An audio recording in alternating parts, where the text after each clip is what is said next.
एक सवाल से शुरू करते हैं। क्या सिर्फ 28 वोट किसी चुनाव का पूरा नतीजा पलट सकते हैं? सुनने में अजीब लगता है, लेकिन शाजापुर में ठीक यही हुआ। देखिए, चुनाव कोई किस्मत का खेल नहीं होता। ये एक सिस्टम है, कारण और परिणाम का। आज हम शाजापुर की कहानी की परतें खोलेंगे, इस सिस्टम को समझेंगे और ये भी देखेंगे कि इसे शासन के लिए कैसे इस्तेमाल किया जा सकता है। भारत के लोकतंत्र में जहां करोड़ों लोग अपनी आवाज उठाते हैं, कभी-कभी सबसे छोटी संख्याएं ही सबसे बड़ी कहानियां कह जाती हैं। और हमारी आज की कहानी बस इसी एक नंबर से शुरू होती है, 28। तो सवाल यही है, आखिर कैसे सिर्फ 28 वोटों का फासला किसी के पूरे राजनीतिक भविष्य को एक नई दिशा दे सकता है? 2023 के शाजापुर चुनाव में ये जो छोटा सा अंतर है ना, ये कहानी का अंत नहीं है, बल्कि ये एक बहुत गहरी पड़ताल की शुरुआत है। तो चलिए अब इस 28 वोटों वाले सवाल की तह तक चलते हैं। हमारा ये सफर हमें सीधे ले जाता है मध्य प्रदेश के शाजापुर विधानसभा क्षेत्र में। ये है शाजापुर, मध्य प्रदेश का एक बहुत ही महत्वपूर्ण विधानसभा क्षेत्र। 2023 का चुनाव यहाँ बस एक आम राजनीतिक मुकाबला नहीं था। नहीं, ये एक हाई स्टेक लड़ाई थी जहाँ सचमुच हर एक वोट की कीमत थी। अब जरा इन आंकड़ों पर नजर डालिए।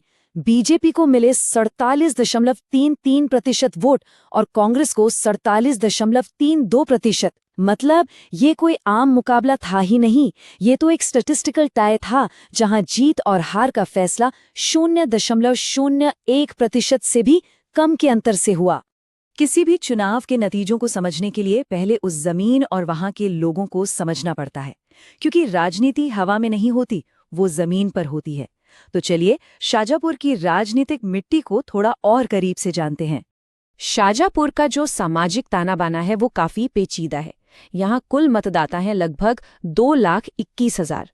इसमें से करीब 23% आबादी अनुसूचित जाति यानी एससी की है। लेकिन राजनीति की असली दिशा अक्सर गुज्जर, पाटीदार और खत्ती जैसे अन्य पिछड़ा वर्ग यानी ओबीसी समुदाय ही तय करते हैं।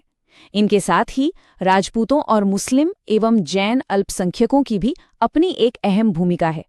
तो ये सिर्फ आंकड़े नहीं हैं, ये वो समीकरण हैं जो जमीन पर रोज बनते और बिगड़ते हैं। और 2023 में यहाँ एक और कमाल की चीज हुई, 94.6% का रिकॉर्ड मतदान।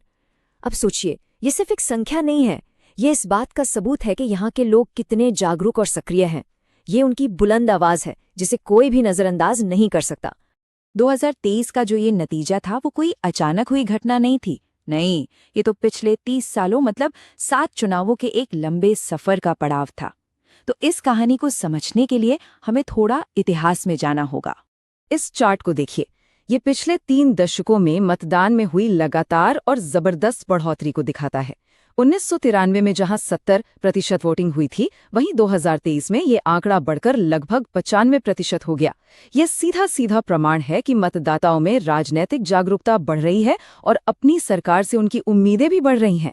अब ये टेबल, ये हमारे विश्लेषण की जड़ है। जरा ध्यान से देखिए। 1993 से 2013 तक कांग्रेस का वोट शेयर लगातार 50% से ऊपर बना रहा, लेकिन 2018 के बाद से इसमें गिरावट शुरू हो गई। अब दूसरी तरफ बीजेपी को देखिए।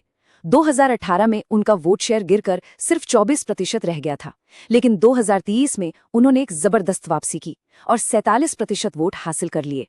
ये कहानी है एक ऐसे मार्जिन की जो कभी 18,000 वोटों से भी ज्यादा था और आज वो मार्जिन माइनस में चला गया है। इस स्लाइड पर अतीत और वर्तमान का फर्क एकदम साफ दिखता है।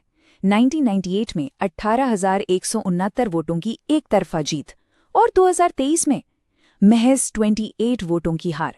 ये कहानी है एक लंबे समय से हो रहे राजनीतिक शरण की, एक स्पष्ट जनादेश से एक सांख्यिकीय टाई तक का सफर। यहाँ एक बात समझना बहुत जरूरी है। जब किसी क्षेत्र के लगभग सभी लोग वोट डालते हैं, तो ये सिर्फ अपने अधिकार का इस्तेमाल नहीं है, ये हमारे संवैधानिक मूल्यों की एक बहुत गहरी अभिव्यक्ति है।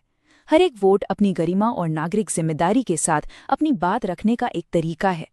ठीक है, तो अब हम ऐतिहासिक आंकड़ों से आगे बढ़कर 2023 के अभियान की जमीनी हकीकतों और रणनीतिक चुनौतियों पर ध्यान देंगे, क्योंकि चुनाव सिर्फ नंबरों का खेल नहीं है, बल्कि जमीनी मुद्दों और सही रणनीतियों का नतीजा होता है। तो लोगों के असल मुद्दे क्या थे? ये हीट मैप दिखाता है कि कृषि, रोजगार और पानी, ये सबसे बड़ी चिंताएं थी। सूखा, फसल का नुकसान, बढ़ता कर्ज और नौकरियों की कमी की वजह से युवाओं का पलायन। ये सिर्फ राजनीतिक मुद्दे नहीं हैं, ये लोगों की रोजमर्रा की जिंदगी से जुड़ी असली परेशानियां हैं। कांग्रेस के उम्मीदवार 5 बार के विधायक कराड़ा हुकुम सिंह की अपनी ताकत थी तो अपनी कमजोरियां भी। उनकी सबसे बड़ी ताकत उनका जमीनी नेटवर्क और साफ छवि थी। लेकिन इतने लंबे समय तक सत्ता में रहने की वजह से एक सत्ता विरोधी लहर और एक पुरानी छवि उनकी कमजोरी बन गई थी। उनके लिए मौका था किसानों के मुद्दों को उठाकर जातिगत गठबंधनों को एक साथ लाने का। लेकिन बीजेपी की जातिगत रणनीति और राष्ट्रीय ध्रुवीकरण उनके लिए एक बड़ा खतरा था।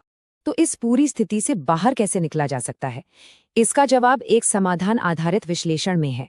जनादेश को दोबारा हासिल करने के लिए एक ठोस 4 आयामी रणनीति की जरूरत है, जिसे हम चतुर्मुख सिद्धांत कहते हैं।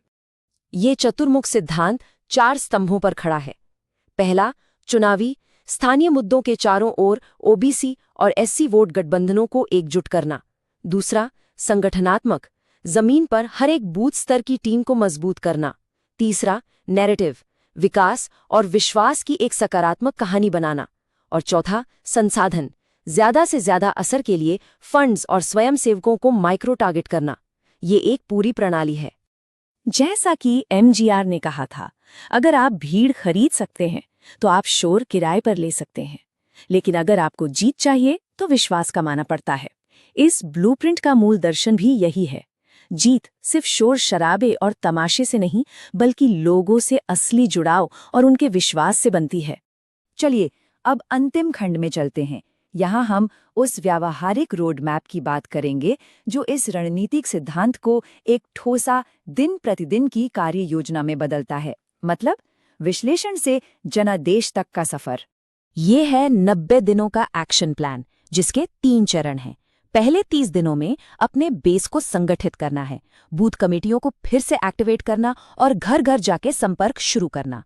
अगले 30 दिनों में अपनी पहुंच को और बढ़ाना है, ब्लॉक स्तर पर जनसंवाद और मुद्दों पर केंद्रित रैलियां करनी हैं। और आखिरी 30 दिनों में पूरी ताकत झोंक देनी है, उम्मीदवार को हर जगह दिखाना और मतदान के दिन वोटरों के लिए परिवहन की व्यवस्था करना। और आज के जमाने में डिजिटल रणनीति भी उतनी ही जरूरी है। सीधी बातचीत के लिए हाइपर लोकल व्हाट्सएप ग्रुप्स बनाना, उम्मीदवार की एक मानवीय छवि पेश करने के लिए इंस्टाग्राम रील्स बनाना और अफवाहों का तेजी से जवाब देने के लिए एक फैक्ट काउंटर पोर्टल तैयार करना। तकनीक का सही इस्तेमाल लोगों को जोड़ने और सच्चाई फैलाने के लिए होना चाहिए।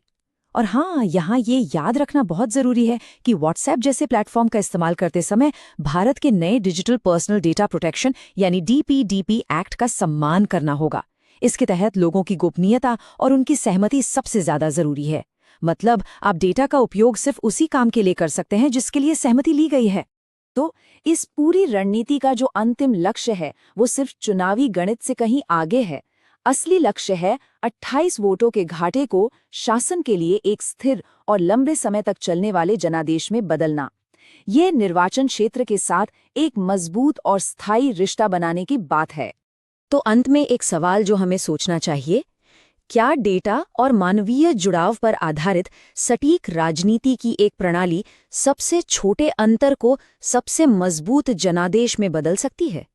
ये सवाल सिर्फ शाजापुर के लिए नहीं है, बल्कि भारतीय लोकतंत्र के भविष्य के लिए भी है। अगर आप भी एक जन केंद्रित नेता बनना चाहते हैं और अपने निर्वाचन क्षेत्र का उत्थान करना चाहते हैं, तो blueprintstrategies.ai से mgr@blueprintstrategies.ai पर संपर्क करें या 08042041602 पर कॉल करें। Purpose beyond politics.